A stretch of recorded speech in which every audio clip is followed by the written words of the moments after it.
Boa noite a todos. Eu me chamo Pedro Amorim e vou apresentar neste momento o trabalho cujo título é Caracterização e Avaliação de Compósito PETG Grafite na fabricação de sensores eletroquímicos para propósitos de impressão 3D.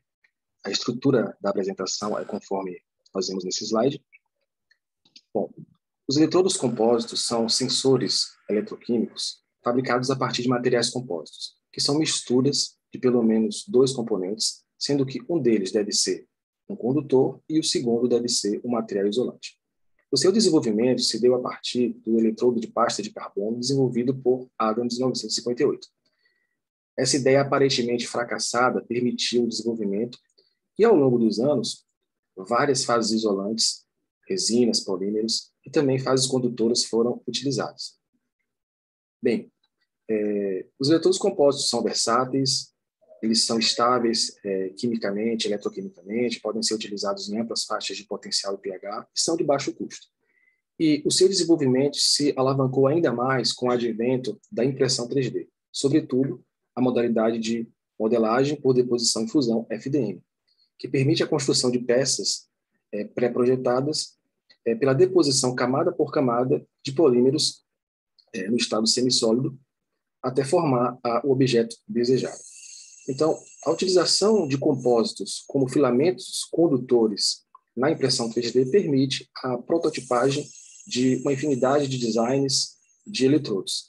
Então, diante desse cenário, os objetivos do trabalho foram fabricar um material composto condutor à base de grafite e PETG, caracterizá-lo por análise termogravimétrica, do ponto de vista térmico, da composição térmica, e calorimetria exploratória diferencial, DSC. E, além disso, avaliá-lo na fabricação e caracterização do sensor eletroquímico, tendo em vista futuras aplicações na impressão 3D por FDM. Bem, o eletrodo foi fabricado de uma forma bastante simples, né? A pasta de PETG pré-dissolvido e carbono homogeneizado foi, então, inserida numa seringa de 1 ml, modificada com o fio de cobre ao fundo para contato elétrico, no compósito.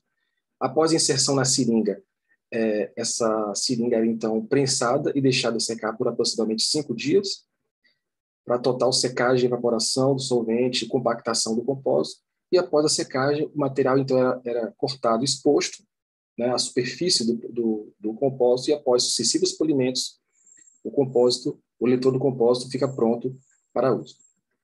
O PETG foi a fase isolante, né, que é o polietileno, politerefalato de etileno glicol, né, que é o PET modificado em sua cadeia com glicol, e a fase condutora foi o grafite, pó de grafite com partículas até 20 micrômetros. A proporção em massa utilizada de grafite foi de 65%, de acordo com a teoria da percolação elétrica, que leva em consideração as propriedades físicas, densidade, tamanho de partícula dos componentes. A caracterização térmica se deu por DSC, utilizando o modo Heat and Cooling Heat para avaliação de estabilidade, dos eventos térmicos que possam acontecer, e a decomposição térmica foi avaliada por PGA. Na caracterização eletroquímica, utilizou-se a voltametria cíclica, um sistema de 3 eletrodos, sendo que o nosso eletrodo compósito é o eletrodo de trabalho, o eletrodo auxiliar, o contra-eletrodo, foi uma agulha de aço cirúrgico, e o eletrodo de referência foi o eletrodo prata, colheita de prata artesanal, feito no laboratório. Ou seja, um sistema de baixo custo, um sistema muito simples que pode ser fabricado, pode ser desenvolvido em qualquer laboratório. Na voltametria cíclica, utilizamos uma sonda eletroquímica bastante conhecida, que é o ferricilento de potássio, que tem um comportamento redox bastante conhecido.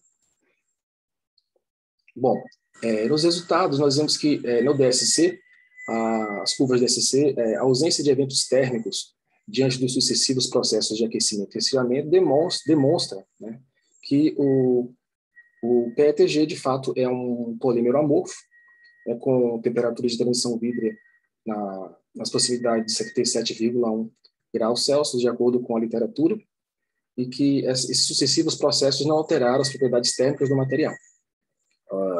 O polímero, por ser amorfo, ele tem menor efeito de encolhimento na impressão 3D, o que é importante em casos de se imprimir com espessuras ou com bicos muito finos, para que se tenha uma maior resolução no processo de impressão.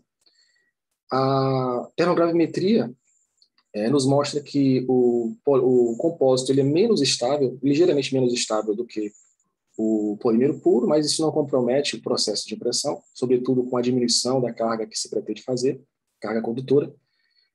É possível observar que, analisando na comparação os dois, o compósito e o